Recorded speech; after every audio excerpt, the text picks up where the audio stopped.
Okay, let's unpack this. Today, we're diving into a topic that is, well, quite literally all around us. Yeah. It drives us, inspires art, sex. Mm-hmm. But we're not talking about how to do it exactly. More like how to master the art of talking about it. Yeah. With confidence, maybe some wit, Yeah. enough insight to actually impress someone. Right. And what's fascinating here is our source material, The Bluffer's Guide to Sex, isn't a manual for physical stuff at all. It's Wow. more like a shortcut, a way to get well-informed on the subject fast. Okay. Think of it like a mission to get the knowledge you need to maybe outshine people in conversation, whether you're just curious or, want to sound super knowledgeable at the next dinner party. So this deep dive is about getting those details, the wit, the insights. Basically, how to sound like an expert in this, let's face it, pretty huge and exciting area. Exactly. And when you really think about it, sex is just pervasive, isn't it? Totally. I mean, right this minute, hundreds of millions of people globally Mm-hmm. are actively engaged. And that's not even counting people, acting on their own. Yeah, the scale is immense. Mayor West called it emotion in motion. Hmm. Sophia Loren said it was like washing your face, just something you do because you have to. It's everywhere. Mm. But often we kind of struggle to talk about it openly. I do. And it's such a fundamental driving force. The source calls it a vast source of global pleasure, Uh-huh. and it points out a rather nice advantage. It's relatively inexpensive because, as it says humorously, the equipment is free. Right, okay. Gotcha. And yet, despite being everywhere and affordable, Mm-hmm. there are lots of reasons someone might not want to physically engage. Oh, definitely. Lovemaking can be, as the guide puts it, a sticky and time-consuming business. True. Some might genuinely prefer, like Boy George famously said, a cup of tea. Or maybe, sadly, they just can't persuade a partner. That's mentioned too. It is. But here's a really counterintuitive point from the guide. Abstinence. Yeah. Surprisingly, it can offer an advantage for the bluffer. How so? Well, you're less likely to complicate your life, having to hide details about sleeping with someone you shouldn't. Right, the awkwardness. Or, as the source puts it, rather amusingly, worrying about a curious growth on a part of your anatomy. Okay, fair point. Mm. Avoid some potential pitfalls. Exactly. So the key takeaway then is neither the lack of seductive prowess nor the simple desire to avoid sharing sheets or bodily fluids need prevent you from engaging in that endlessly enjoyable pastime talking about sex. Precisely. If you articulate it with panache, it's an unparalleled subject. Hooks an audience, shows off your expertise. It's all about the conversation. Not necessarily the act itself. Okay. So, shifting gears a bit, let's talk about the mechanics, the biology. Right. Our source has a pretty blunt take on human design here. It says, when God designed Homo sapiens, aestheticism and ease of access were not high on the job description. Oh, okay. Blunt is right. The human genitalia, it points out, are not exactly user-friendly. It's quite a mechanical view, isn't it? But I suppose understanding these biological bits and pieces is the first step to, bluffing your way through the subject. It is foundational knowledge. So where do we start? Males? Let's start with males. The penis, for example. Unique bioengineering. Okay. Unlike bears or rats, it evolved without a bone. Right. I knew. Instead, it uses what our source calls an inflatable bung. Basically, it fills with blood, stiffens up, and crucially, it cuts off the urinary function during arousal. Clever design. And it even shares a feature, a hydrostatic skeleton, with the humble earthworm. An earthworm. Really? Okay, that's a fact I can use. Definitely. Now, size. Always a topic. The average erect penis is apparently 6.3 inches, or 16 centimeters. Uh-huh. The guide offers commiserations for anything under 5 inches, and under 3/4 of an inch is termed a micropenis. Right. And surgery. Phalloplasty, yeah. Surgical enlargement or reconstruction. It's noted as a growth area in cosmetic surgery. Interesting. And pet names. Apparently, many men have a pet name for their penis. I bet they do. Okay, what about the testicles? Ah, yes, the testicles. Their literal Latin name means the witnesses. Witnesses. Why? It was a joke by medieval medical wits, apparently. More recent nicknames are a bit more Correct. colorful. Things like the 2 veg to his meat, the coconuts flanking his palm tree, or even the potatoes to his beef bayonet. Beef bayonet. Okay, very descriptive. Despite the attention the penis gets, the testicles do the really serious work, churning out billions of sperm Yeah. and regulating the sex drive hormones, testosterone, and so on. And why do they hang lower? Simple physics, really. They work best a bit cooler than the core body temperature, Oh, makes sense. which also explains the historical use of cod pieces back in the Middle Ages. They weren't just protection. Often they were about exaggeration. Right, showing off. Got it. What else down there? Well, for the discerning bluffer, you should know about the perineum. The perineum. Okay, where is that exactly? That sensitive bit between the scrotum and the anus. In Chinese, it's called huiyin, meaning the gate of life and death. Oh, gate of life and death. Why? Apparently, caressing it encourages male climax, but pressing firmly delays it. That's known as the Chinese squeeze. Interesting. A sort of control mechanism? You could say that. And then, of course, the P-spot, T-spot. the prostate. Exactly, the prostate. The male sensory hotspot. Right. Now, just knowing the name is probably enough for bluffing. Okay. But if you want to add some depth, mention it's located, up there or down there in the back passage. Right.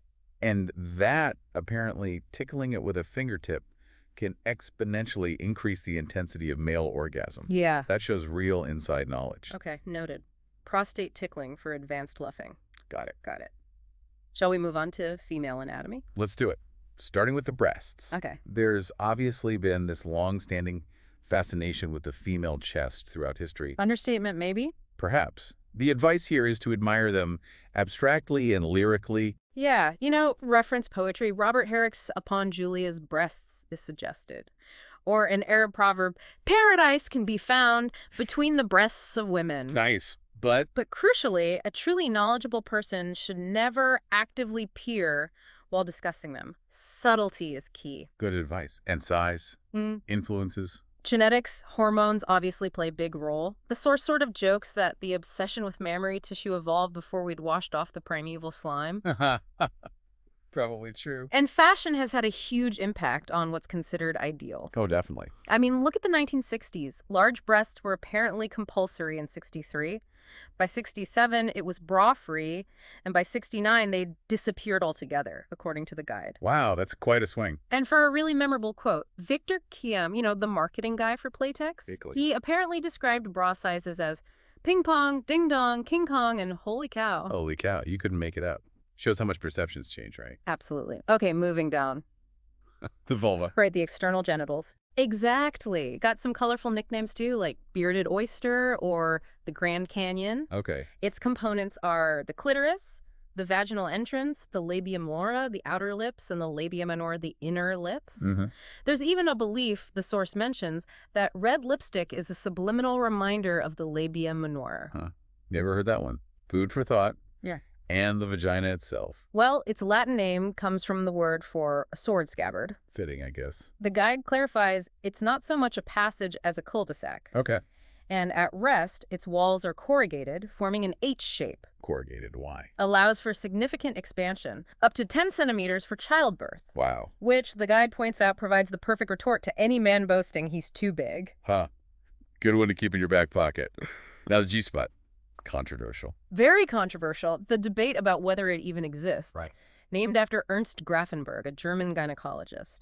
Back in the 1940s, he found this area, about the size of a 50p coin, on the top wall of the vagina that swells during arousal. But the funny thing is, scientists apparently had real trouble locating it in cadavers. Which is ironic because... As the source puts it, so few men can find it with the help of its living owner. Yeah, that really highlights the gap between, science and actual experience, doesn't it? It really does. Are there other spots? Beyond the G-spot, briefly mentioned, the U-spot near the urethra mouth, the E-spot, which includes the G-spot and Skene's glands, apparently linked to female ejaculation, and the A-spot between the cervix and G-spot. UEA getting complicated.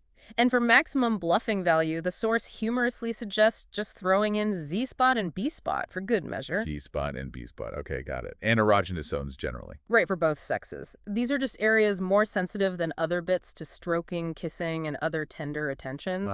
Usually places not likely to be touched during the course of a day's normal social interaction. Makes sense. Like, common ones are earlobes, breasts, necks. But then you have the long shots, navels, backs of knees, tips of toes. backs of knees. Okay. The source just encourages exploring on your own. So when you look at all these intricate details, it's not just about being user-friendly, is it? It's incredibly complex, uniquely evolved challenges any simple ideas we might have. Absolutely. Which brings us neatly to, well, what does this all mean in the real world? Moving from anatomy to action, or rather, the subtle signals. Seduction. Yes, the subtle art, starting with physical contact. Right. The guide emphasizes the power of a brief touch.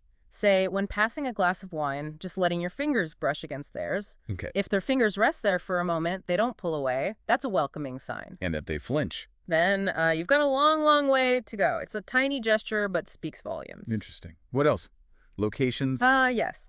Every master seducer, apparently, should hint at having a list of ideal places for consummation. Hint at it, not actually use them. It's more about showing imagination. Good venues, classic yachts, idyllic cottages, you know the type. Uh-huh. Bad ones. Hot air balloons, ski lifts, apparently not ideal. Right. Too risky? Maybe. But the guide does say there's a certain brilliance in making good use of a stalled lift. Okay, noted. Stalled lift potential. What about gifts? Retail research. Yes, a cunning technique. A gift that shows you've really paid attention can lower defenses. How's the ruse work? You ask for advice on an expensive gift for, say, a sibling. Okay. For women, the guide suggests shopping can be thrilling, tantalizing, and almost sensual. So you observe what she likes, maybe what she points out for your sister. And then buy it for her instead. Exactly. Clever. And for men. Well, the guide notes men often see themselves as experts on lots of things. True enough. So if he suggests, say, a signed book on motor racing for your brother, You buy it for him. you got it? Yeah. Tap into that perceived expertise. Smart. Body language, that's huge, right? Crucial. You have to study your targets closely. What are some female signs? Okay, the guide mentions things like sliding a foot in and out of her shoe, sitting with one leg folded under her body with the knee pointing towards you. Yeah. Looking through lowered eyelids apparently worked for Diana. Or subtly running the tip of her tongue along her teeth. Okay, but... But there's a warning.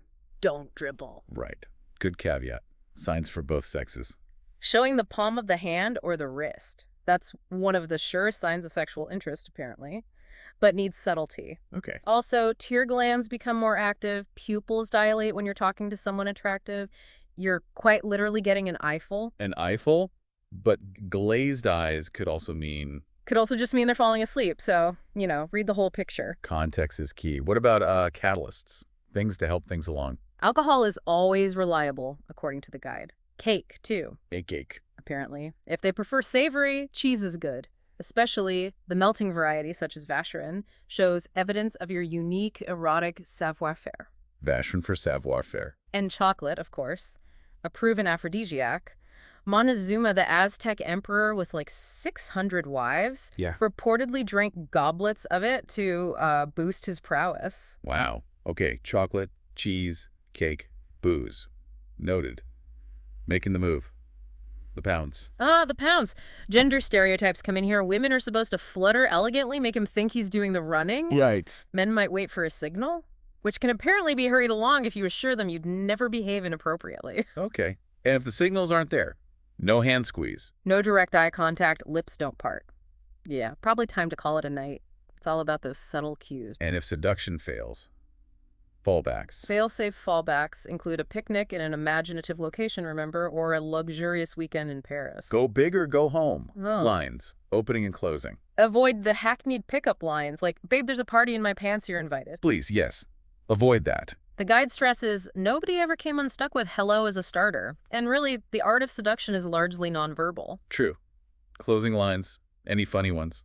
Oh yeah, some humorous, dependable classics are offered, like, my boyfriend has just gone to prison for GBH, it's grievous bodily harm, so we'll have lots more time together. Oh my God. Or simply, can you lend me 20,000 pounds? Effective, I suppose, in its own way. Wow, okay, so building on that, the history of it all. Sex manuals, that sounds fascinating. It really is. And they've been around for an incredible amount of time, like 4,500 years. 4,500 years? Wow. Yeah, what's truly remarkable is how across all that time, different cultures, humans have constantly tried to, codify and understand sex. It shows how fundamental it is, not just for babies, but for pleasure, society, even spirituality. So the earliest ones, where are they from? Ancient China, commissioned by the Yellow Emperor Huangti way back around 2600 BC. And what were they like?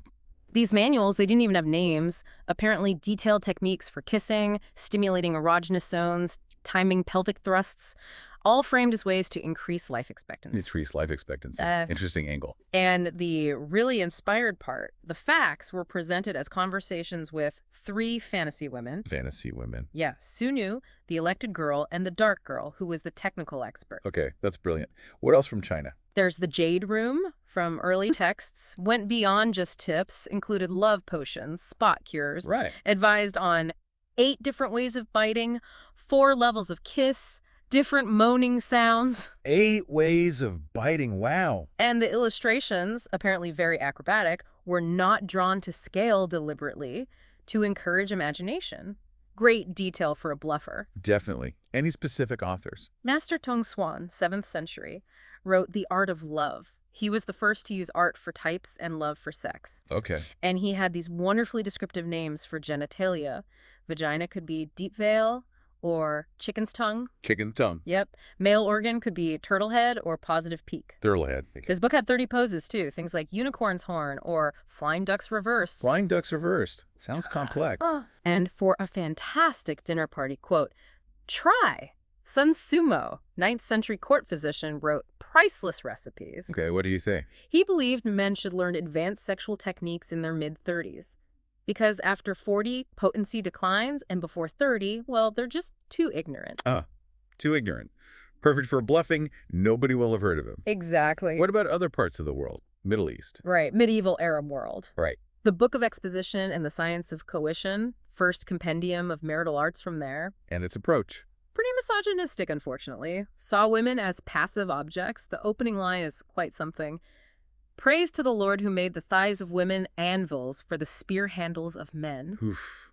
Stark contrast to the Chinese stuff. Huge contrast. But then, fast forward to the 16th century, Tunisia, Sheikh Nafwazi writes, The Perfumed Garden. And that's different. Totally different. An Islamic erotic masterpiece, much more egalitarian, its opening. Praise to the Lord who destined the natural parts of man to afford the greatest enjoyment to women. Wow, that's a complete turnaround. It even had guides for being a good woman and a good man. Fascinating how culture shapes these perspectives. Absolutely. Coming more up to date. Modern classics. Well, The Joy of Sex by Alex Comfort, 1970s. Huge bestseller. Ah, yes, I know that one. Bearded guy on the cover. That's the one, the bearded guru.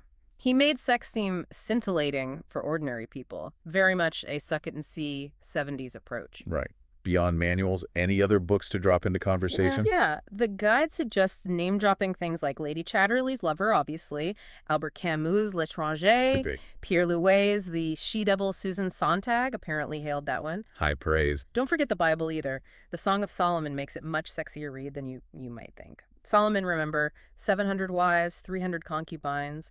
He collated some amazing love poetry there. Good point. What about more intense stuff? Story of O is a groundbreaking 1954 book on dominance and submission, apparently a favorite of Graham Greene. Interesting. And for something profoundly seminal, you could mention 120 Days of Sodom by the Marquis de Sade. Ah, de Sade. He spent a lot of time locked up, didn't he? 32 of his 74 years in prison or an asylum. Had a lot of time on his hands, as the guide dryly puts it. Napoleon called his other book, Justine, the most abominable book ever engendered by the most depraved imagination. Strong words. Okay, what about actual lovers? Historical figures known for prowess. Right. Heroic lovers. Though the source advises a healthy dose of disbelief. Always wise. Who's on the list? King David, 8 wives, 10 concubines. His son, King Solomon, we mentioned him, 700 wives, 300 concubines. Apparently, the Queen of Sheba was the only one whose name he could reliably remember. Ouch. 1,000 partners. Hard to keep track. Then there's Shaoxin, a Chinese playboy king around 1500 BC, said to entertain 10 partners in one session. 10? Wow. And supposedly invented a position involving an impaled woman entwined around his waist. Okay, that sounds horrific and probably not true. The source doubts it, yeah. Especially as he was also said to be 2.5 meters tall, about 8'2". Right. Bit of exaggeration, maybe. Who else? Romans. Messalina, the empress, supposedly won a man contest, basically, a sex competition, by servicing as many as 50 prominent Roman citizens in one session. 50. Good grief. And Cleopatra, renowned as the ancient world's finest fellatrix, Okay. reportedly performed on 100 Roman soldiers in one evening. Her Greek name, Marishane, apparently means she who gapes wide for 10,000. Gapes wide for 10,000. Yeah. Subtler than Messalina, I suppose. Anyone more modern? Frank Harris. His autobiography, My Life and Love, has had very graphic descriptions of his alleged encounters. Alleged being the key word? Well, the source cautions he was a journalist. Might have embellished. Right, so from all these stories, what's the pattern? Human desire constantly pushing against limits, maybe? What society allows, or even what's physically possible? I think that's a good way to put it. Which leads us naturally to, okay, how do people actually do it? The positions, the mechanics. How do we talk about that without getting too bogged down or, clinical? Well, the first thing the guide emphasizes is that the range of possible positions is nearly infinite. Infinite. Practically. You can even bluff by just naming new positions after random household objects, like the coat hanger. The coat hanger. Okay, I can see how that would work for bluffing. Let's start with the common ones. Men on top. Right. Missionary position. The first and most basic. Popular for intimacy, full body contact. And the name. Does it actually come from missionary? That's a myth, apparently.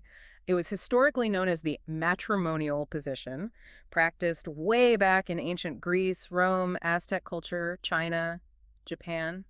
Even seen in bonobo chimps and armadillos. Armadillos do it missionary style. Wow. Variations. The cat, or Look. coital alignment technique, CRT, he sort of shimmies up her body a bit for more useful rubbing. Okay. The bent knee, she puts her feet flat on the bed, knees bent, apparently shortens the vagina, helps stimulate the G-spot. Logical. And then there's the Viennese oyster. The Viennese oyster Yeah. sounds precarious. It involves her crossing her ankles behind her head. So yeah, not to be attempted if you've got a dodgy hip. Definitely not. Okay, women on top. Generally pleasurable for both. That- Gives the woman control over the pace, the Yeah. angle. Like, Cowgirl, standard straddle, knees either side of his hips. Asian cowgirl, she squats, weight on her feet, often combined with internal milking using vaginal muscles.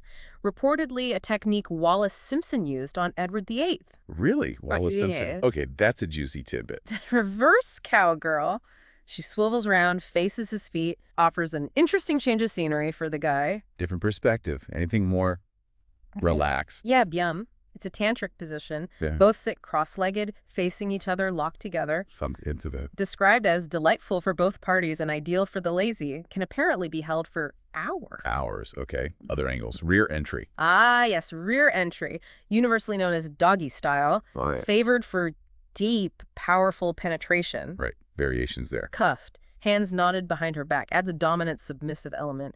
Spoons, both lying on their sides, curled up. Cozy. Standing up. Useful if you're pressed for time or in an unusual location, like Boris Becker's alleged encounter in a broom cupboard at Nobu. Oh, dear. Yes, I remember that story. Anything really adventurous? The Flying Walenda, named after the circus act, sounds terrifying.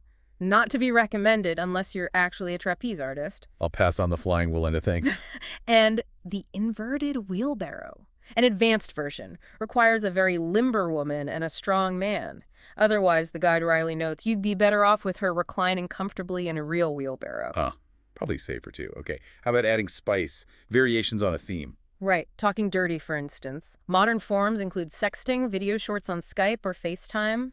Any advice? Keep the really dirty talk to the moment of sexual union itself. Whisper something really outrageously smutty. Then you can dismiss it as just heat of the moment later if needed. Tactical. Mirrors. Filming. Mirrors can create an infinity of delighted parties, apparently. But filming, big warning there, the danger of high definition, and the risk of it ending up online globally. Paris Hilton gets a mention. Yeah, cautionary tale. Food sex. 9.5 weeks apparently covers the basics. The movie. Okay. For deeper bluffing, the guide suggests preferring sweet wine over champagne and white peaches over strawberries. Dismissive. And crucially, food sex is something that should be enjoyed by two people. As opposed to, and the guide is very clear here, smearing trifle over oneself while masturbating, which is dismissed as just weird. Okay. Good to have boundaries. What are things we're not ready for? Yeah, the guide briefly mentions things like water sports, copro, and necrophilia, basically saying probably best left alone for bluffing purposes. Agreed. Anal sex. The guide pulls no punches here either, very direct, maybe a bit crude, says it hurts like buggery if done by anyone less gifted than yourself. Ouch. Okay. Moving swiftly on. Science and sociology. Hormones. Right. Hormones are described as remarkably clever chemicals. They control fertility, development, how hairy you are, aggression, lots of stuff. Complex stuff. Very. Both sexes have both male and female hormones, and their workings are mind-bogglingly complicated and still not fully understood. So you can bluff by just acknowledging the complexity. Okay, libido. Sexual. Libido, yeah, the poi term for it. Expert lovers, the guide says, possess it in large quantities. And the rest of us. Varies wildly in mere mortals. And the cause, unknown. Interesting. Does fitness matter? Physique. Apparently, physique and fitness are rarely determinants of sexual prowess. Impotence is as common in builders as it is in bankers. The bankers might suffer from. Bankers droop, yes. Performance anxiety, perhaps? Right. And male sex drive generally. Here's a fascinating paradox. The more sex a man has, the more he wants. Okay, makes sense. But also, the less sex a man has, the more he wants. Huh. So it's always high. Basically, yeah. The male sex drive is generally too high for most women, making it a great challenge for men to keep it in check. Reflects that complex mix of desire and opportunity, maybe? Right. Pheromones. Ah, pheromones. One of the better discoveries of the 20th century. These are the invisible signals. Tiny amounts secreted by mammals that supposedly magnetically incense the opposite sex. They've been blamed for everything from attraction to football violence. The football violence. Really? Apparently, there's an anecdote about old chimpanzees becoming suddenly attractive when sprayed with chimp pheromone, and Hollywood stars trying similar tricks with human pheromones. Does it work? Jury's still out, I think. Orgasms? Orgasms, yes. Plural now common, the guide notes, an involuntary series of muscular spasms. Sensation ranges from just okay to exsanguinated. Exsanguinated, like drained of blood, intense. Yeah. A good analogy offered, beyond the usual 10 sneezes happening all at once, is the pure, boundless joy felt when the in-laws leave after Christmas. Huh. I like that one. Differences between male and female. Male orgasms last about 6 seconds, almost always accompanied by ejaculation. Okay. Female. Can be quite different, much more variable. The longest recorded female orgasm is 1 minute. Women can have up to 12 contractions. One record is 25 contractions in 43 seconds. 25 and 43 seconds. Wow. That underlines the sheer intensity and variability, doesn't it?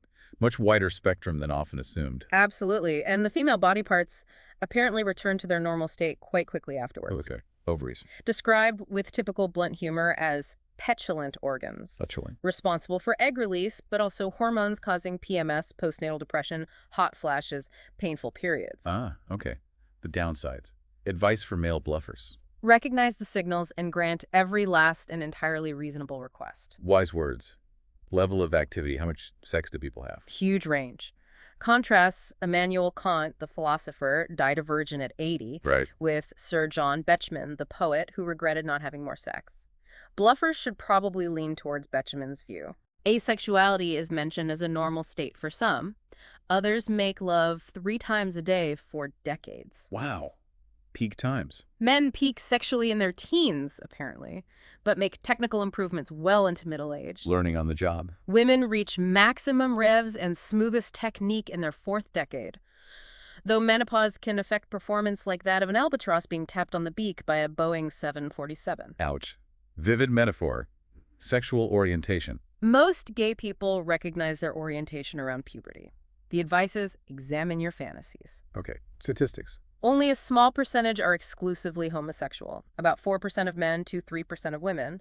A greater percentage are bisexual. Right. Which led Woody Allen to quip. That bisexuality doubles the chance of a good night out. A classic Woody. Okay, practicalities, contraception, preventing procreation. Yeah, once sex became enjoyable for its own sake, humans started trying to stop babies happening all the time. Makes sense. The withdrawal method. Pulling out. The classic. Comedian Billy Connolly gets quoted. I'd like to thank the withdrawal method, without which I wouldn't be here today. Huh. It's notoriously unreliable then. Very. Biblical origin with Onan, who got struck dead for doing it. Accidental pregnancy rate is around 19% per year. High. 19%? Yeah, that's high. Rhythm method. Or fertility awareness. Involves quite a bit of effort. Checking vaginal secretions, using handheld computers, daily temperature taking. Doesn't sound very spontaneous. The guide dryly notes that calling these methods natural might be a misuse of English. Fair point. The coil. IUD. Intrauterine device. Surprisingly, no one is quite sure how they actually work, despite being effective. Really? We don't know. Apparently not definitively. Historically, Arabs used stones and camels' uteruses to prevent pregnancy. Hippocrates used ivory and diamond.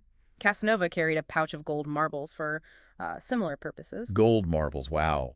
Pros and cons of the modern coil. Advantage, low failure rate. Disadvantages, can be painful to fit. Risk of infection. Okay. The pill. Oh. Oral contraception. Came originally from the wild yam vine, discovered by Mexicans. Wild yams. Interesting. What about a male pill? Notable lack of progress there, blamed on lack of interest among sexually active men. Really? But surprisingly, there is interest in a male morning after pill. Huh. Okay. Emergency contraception? The morning after pill for women? Can be taken up to 5 days later. Most effective within 12 hours, though, reduces risk by up to 85%. Good to know. Any weird historical methods? Oh, yeah.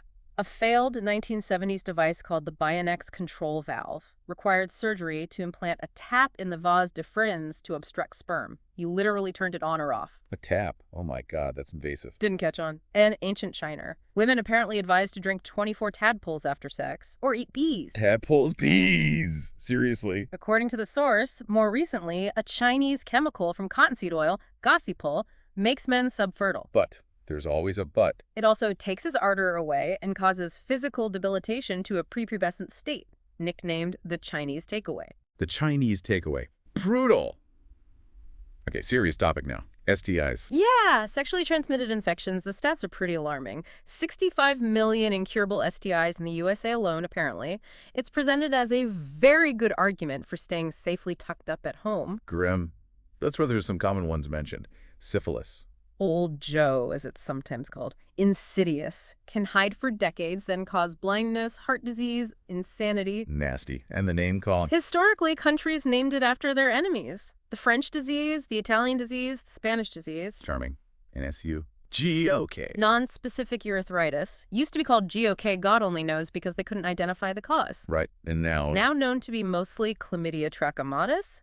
Can go unnoticed for months, cause infertility, but treatable with antibiotics, thankfully. Okay. A friend for life, unfortunately. Shows up occasionally, often at the worst moments. Right. Trichomonas vaginalis. A microscopic parasite. Yeah. Notable because it's the only one which can definitely, possibly, be caught from the seat of a lavatory. Ah, the toilet seat myth. So maybe not entirely a myth. Possibly not for that one. Genital warts. Condylomata. Caused by viruses. Transmitted sexually. Advice is immediate treatment. Avoid alternative remedies. Okay, and the tip for boring dinner guests. Describe the most evil and ugliest warts from a medical textbook. Like the Bushka-Lowenstein giant condylomata should clear the room. Giant condylomato. Noted. Crabs. Paniculosis pubis. Wee-jumping creatures in the genital hedgerow, easily treated, thankfully. Shaving and topical cream. Okay. And finally, AIDS. Acquired immune deficiency syndrome. Incurable. Spread by the HIV virus. Anyone who's had sex can potentially be a carrier. High-risk groups are listed: promiscuous gay men, injecting drug users, people from countries with high rates. It's a sobering list. Yeah. And thinking about STIs generally, despite all our knowledge, they're still so prevalent. What does that tell us about human behavior, really? Still taking risks. It does raise that question, doesn't it? Why does something so fundamental remain so vulnerable to these complications? But maybe shifting gears again, let's look at the people who tried to understand it all. The pioneers. The giants of sexology. Right, the big names who mapped this complex landscape. Who's first? Richard von Krafft-Ebing, late 19th century. His big work was Psychopathia Sexualis, 1886. Sounds intense. It categorized what he called cerebral neuroses related to sexual desire. He's the one who coined the terms sadism and masochism. From de Sade and Sacher-Masoch. Exactly. Was he forward-thinking in any way? Yes, actually. He realized homosexuality shouldn't be criminalized, saw it as something patients couldn't control, which was advanced for the time. Right. But his view of women was pretty disappointing, saw them as sexually entirely passive. Right, products of their time, even the pioneers. Yeah. It's fascinating how understanding evolves, isn't it? Even the groundbreaking ideas have aspects that seem jarring now. Absolutely. Next up, Havelock Ellis. Dubbed the granddaddy of modern sexology, challenged Victorian repression, advocated free love, women's emancipation, birth control. Sounds progressive. His massive work, 6 volumes, Studies in the Psychology of Sex, started in 1897. first medical textbook to see homosexuality non-criminally, defended by people like George Bernard Shaw. Impressive, but... But the source warns it's monumentally dull to actually read. Huh. Good to know. What else did he contribute? He developed concepts like autoeroticism and narcissism, which Freud later adopted. Okay. Any personal quirks? Sexologists seem to have them. Oh, yes. Married a lesbian at 32, still a virgin himself, suffered impotence. Apparently, he could only overcome it by watching women urinate. Wow. Okay. That's specific. And less appealingly, he supported eugenics. Right. Complex figures. Freud. He's unavoidable. Sigmund Freud, yes. The great Austrian neurologist. His core belief, key for bluffing, is that sexual desire is the primary motivation for mankind. Okay. And psychoanalysis. His invention, key concepts, free association, the Oedipus complex, and the id, ego, and superego, which, humorously, the guide says are easily confused. They are. He also talked about the life drive, eros, and the death drive, thanatos. Personal life. Any tidbits? Well, possibly slept with his sister-in-law, was an early user of cocaine, and believed tobacco was a substitute for masturbation. What a mix. Profound theories, surprising habits. Alfred Kinsey. Kinsey, Harvard-trained zoologist, famous for applying meticulous research methods originally used on gall wasps to human sexuality. Gall wasps to humans, okay. Conducted the largest sexual survey ever. His 1948 book, Sexual Behavior in the Human Male, and the later one on females, really shocked middle America. What did he find? The shocking stuff. Big numbers, like 37% of white males having had an orgasm through homosexual contact, 4% of men, 2% of women being exclusively homosexual, high rates of masturbation, 98% of men, over 50% of women. Those numbers must have landed like a bomb back then. Absolutely. This was God-fearing, McCarthyite America.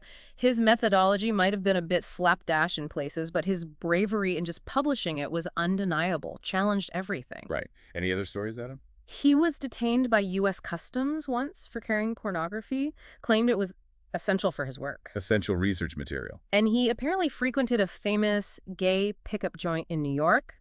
His friend Gore Vidal had this great insight. Yeah. Vidal said Kinsey basically figured out what was obvious to most of us. Perfectly normal young men, placed outside the usual round of family and work, will run riot with each other. Shows Kinsey really got human behavior. Quite dedicated, wasn't he? Sounds like it. Finally, Masters and Johnson. William Masters and Virginia Johnson, famous for studying sexual arousal directly in a lab setting. Watching people. Observing and measuring physiological responses. Yes. What were their key discoveries? Specific data, like male ejaculation involves 3-7 contractions during orgasm at about 1.25 times per second. And confirming those female orgasm stats we mentioned, up to 12 contractions, the record of 25 and 43 seconds. They brought a real clinical, quantifiable approach. Measuring the previously unmeasurable. Okay. Okay. So what does this all mean? We've covered a lot of ground here. A really fascinating deep dive into the world of sex. From how pervasive it is, the nitty-gritty of anatomy, the subtle, sometimes funny arts of seduction, the whole sweep of history, positions, science. You really do now have a kind of treasure trove of facts, anecdotes, witty insights ready to use. Right. And knowledge is most valuable when you understand it and can, apply it. This deep dive hopefully gives you that dose of detail, wit, insight, helps you shine when the subject comes up. Yeah. Remember, as the source suggests, confidence in your newfound knowledge is key. And having fun with it. It's about mastering the art of the conversation, not just rattling off facts. Exactly. It's about the panache. And as we wrap up this deep dive, here's maybe a final thought for you to mull over. Something that builds on all these layers. Yeah. What could be more universally relatable, or maybe universally misunderstood, than Woody Allen's simple observation? Which one? Don't knock masturbation. It's sex with someone you love. Ah, true. Something to think about, isn't it?